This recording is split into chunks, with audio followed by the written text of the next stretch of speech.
Branded ഷൂസുകളും ബാഗുകളുമാണോ നിങ്ങൾക്ക് ആവശ്യം? അതും കുറഞ്ഞ നിരക്കിൽ. എങ്കിൽ ചേലക്കരയിലെ അന്ന ഷൂസ് ആൻഡ് സ്പോർട്സിലേക്ക് പോന്നോളൂ. വിപുലമായ കളക്ഷനുമായി അന്ന ചേലക്കരയുടെ നഗരമധ്യത്തിൽ. ബ്രാൻഡഡ് ഷൂസുകളും മോഡേൺ ചെരുപ്പുകൾക്കും എല്ലാവിധ സ്പോർട്സ് ഐറ്റംസുകളും ഒരു കുടക്കീഴിൽ. Anna sports and shoes, opposite Canara bank, main road, Chelakkara. Chelakkara Vattulli പ്രദേശത്തെ ഗ്രാമവാസികൾ ആനയുടെ ആക്രമണത്തെ പേടിച്ച് ഭീതിയുടെ നിഴലിൽ ദിവസങ്ങൾ എണ്ണി നീക്കുന്നു. ചേലക്കര വട്ടുള്ളി പ്രദേശത്ത് ഇന്നു പുലർച്ചെ ഉണ്ടായ ആനയുടെ ആക്രമണം കണ്ട് ഗ്രാമവാസികൾ ഭീതിയോടെ കഴിയുകയാണ്. ഏകദേശം വെളുപ്പാങ്കാലത്തോടു കൂടിയാണ് ആന ഇറങ്ങിയത്.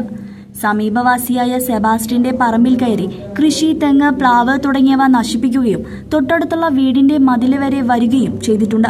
ഞങ്ങളിത് ഫോറസ്റ്റുകാരെ അറിയിക്കുകയും ഫോറസ്റ്റുകാർ ഇവിടെ വന്ന് അതിന്റെ ഡീറ്റെയിൽസ് എടുക്കുകയും ചെയ്തു. പിന്നെ ഈ പ്ലാവിൽ ചക്ക അങ്ങനെ എന്തെങ്കിലുമൊക്കെ ഉണ്ടെങ്കിൽ അതൊക്കെ മാറ്റണം എന്നാണ് അവർ പറഞ്ഞിരിക്കുന്നത്.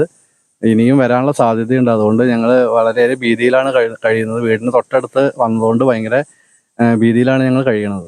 രാത്രിയേറെ വൈകിയും പുലർച്ചയിലും വണ്ടി ഓടിക്കുന്നവരും ടാപ്പിംഗ് തൊഴിലാളികളും മറ്റും താമസിക്കുന്ന ഈ പ്രദേശത്ത് ആനയുടെ ശല്യം ഇടയ്ക്കിടെ ഉണ്ടാവുന്നു. ഫോറസ്റ്റ് ഓഫീസർമാർ വന്ന് നിരീക്ഷിക്കുകയും വേണ്ട നടപടികൾ കൈക്കൊള്ളാമെന്നും പറഞ്ഞിട്ടുണ്ട്. കൂടാതെ പ്ലാവിലെ ചക്ക മുഴുവൻ പൊട്ടിച്ചു കളയുവാനും വാഴയെല്ലാം മുറിച്ചു കളയുവാനും അവർ നിർദ്ദേശിച്ചതായി പരാതിപ്പെടുന്നു. വീടിനോട് തൊട്ടടുത്തുള്ള സ്ഥലത്താണ് എൻ്റെ വീട്ടിലാണ് ആന വന്നിരിക്കുന്നത്. വീടിനോട് തൊട്ടടുത്ത് ഏകദേശം ഒരു 20 മീറ്റർ മാത്രം മാറ്റമുള്ളൂ ആന വന്ന സ്ഥലമായിട്ട്. അപ്പം അതുമായിട്ട് ബന്ധപ്പെട്ട് നമുക്കിപ്പോൾ മക്കൾക്കായാലും ഇപ്പം ചെറിയ പിള്ളേർക്കായാലും നമുക്കായാലും പുറത്തിറങ്ങുന്നതിനും ഇപ്പം രാത്രി റബ്ബർ വെട്ടാൻ പോകുന്ന ആൾക്കാരുണ്ട്, വെളുപ്പിനേറ്റ് ജോലിക്കും വണ്ടി ഓടിക്കാനൊക്കെ പോകുന്ന ആൾക്കാരുണ്ട്. അവരെ സംബന്ധിച്ച് ഈ ആന വരിക, നശിപ്പിക്കുക എന്ന് പറയുന്നതൊക്കെ ഭയങ്കര ഭീതികരമായിട്ടുള്ളൊരു കാര്യമാണ്. ഇപ്പം ഞങ്ങളെ സംബന്ധിച്ച് ഞങ്ങൾക്ക് ഓടിട്ട വീടാണ്. ഇപ്പം ചുറ്റും ലൈറ്റ് ഇടാൻ അവർ പറഞ്ഞിരിക്കുന്നു.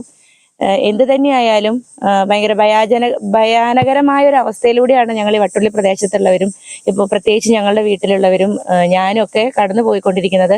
ഒരു ചെറിയ തെങ്ങും പിന്നെ നമ്മുടെ പ്ലാവ് എല്ലാവരും കുത്തി മറിച്ചിടാൻ നോക്കിയിരിക്കുകയാണ്. തെങ്ങ് തിന്ന് കളഞ്ഞിട്ടുണ്ട്, കയ്യാലിടിച്ചിട്ടിട്ടുണ്ട്. പിന്നെ തൊട്ടടുത്ത വീടിന്റെ അടുക്കളപ്പുറം വരെ അവർ നടന്നു പോയ പാടുകളുണ്ട്. ഇപ്പൊ ഇതെല്ലാം നമ്മുടെ ഫോറസ്റ്റുകാർ വന്നിട്ട് അവർ ചെക്ക് ചെയ്ത് അവരത് ഉറപ്പിച്ചു വെച്ചിരിക്കുന്ന കാര്യങ്ങളാണ്. ആനിങ്ങനെ വന്നു, വീടിന്റെ അടുക്കളപ്പുറം വരെ പോയിട്ടുണ്ട്. ഇനിയിപ്പോൾ നാളെ നമുക്കിത് വരാൻ സാധ്യതയുണ്ട്. മുൻകരുതൽ എടുക്കണം, ലൈറ്റ് ഇട്ടിരിക്കണം, എന്തെങ്കിലും അനക്കം വരികയാണെങ്കിൽ ഞങ്ങൾ അറിയിക്കണം എന്നൊക്കെ പറഞ്ഞിട്ടാണ് അവർ പോയിരിക്കുന്നത്.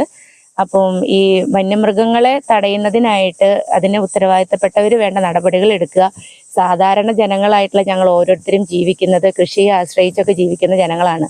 ഇപ്പോൾ വാഴയുണ്ട്, ഇതെല്ലാം നമുക്ക് വെട്ടി മാറ്റണം, ഒരു ദിവസം വന്ന് വാഴ നശിപ്പിക്കണം, ചക്ക കളയണം, അല്ലെങ്കിൽ മരങ്ങൾ വെട്ടിക്കളയണം എന്നൊക്കെ പറയുന്നത് കുറേയൊന്നും പ്രായോഗികമായിട്ടുള്ള കാര്യങ്ങളല്ല. അപ്പൊ ഈ സാധാരണ ജനങ്ങളായിട്ടുള്ള ഞങ്ങൾ ഓരോരുത്തരുടെ ബുദ്ധിമുട്ടുകൾ ഇതിന് ഉത്തരവാദിത്തപ്പെട്ടവരത് മനസ്സിലാക്കുക.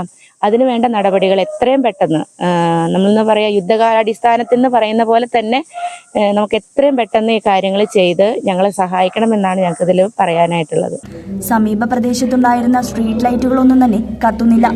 പഞ്ചായത്തിൽ വിളിച്ച് പരാതി പറഞ്ഞിട്ടും അധികാരികൾ വേണ്ട കാര്യങ്ങൾ ചെയ്യാതെ മൗനം പാലിക്കുന്നതായി ഗ്രാമവാസികൾ പറയുന്നു. ഫോറസ്റ്റുകാര് പറമ്പിക്കൂടെയൊക്കെ ലൈറ്റ് ഇടാനാണ് പറഞ്ഞിട്ട് പോയത്. പഞ്ചായത്തിന്റെ സ്ട്രീറ്റ് ലൈറ്റ് 2 എണ്ണം ഞങ്ങളുടെ ഈ പറമ്പ് വരെ ഉണ്ടായിരുന്നു. പക്ഷെ 1 വർഷമായിട്ട് അത് കത്തണില്ല. അപ്പൊ പഞ്ചായത്തുകൾ നേരത്തെ പറഞ്ഞിട്ടുണ്ട്. ഇപ്പോഴും പഞ്ചായത്ത് മെമ്പറോടും വൈസ് പ്രസിഡന്റിനോടൊക്കെ വിളിച്ച് പറഞ്ഞിട്ടുണ്ട് അടിയന്തരമായിട്ട് ആ സ്ട്രീറ്റ് ലൈറ്റ് ഒന്ന് ഇട്ട് തരാൻ വേണ്ടിയിട്ട്. അപ്പൊ പഞ്ചായത്ത് അത് ചെയ്തു തന്നാൽ വളരെ ഉപകാരമായിരിക്കും. CCV news, Chelakkara.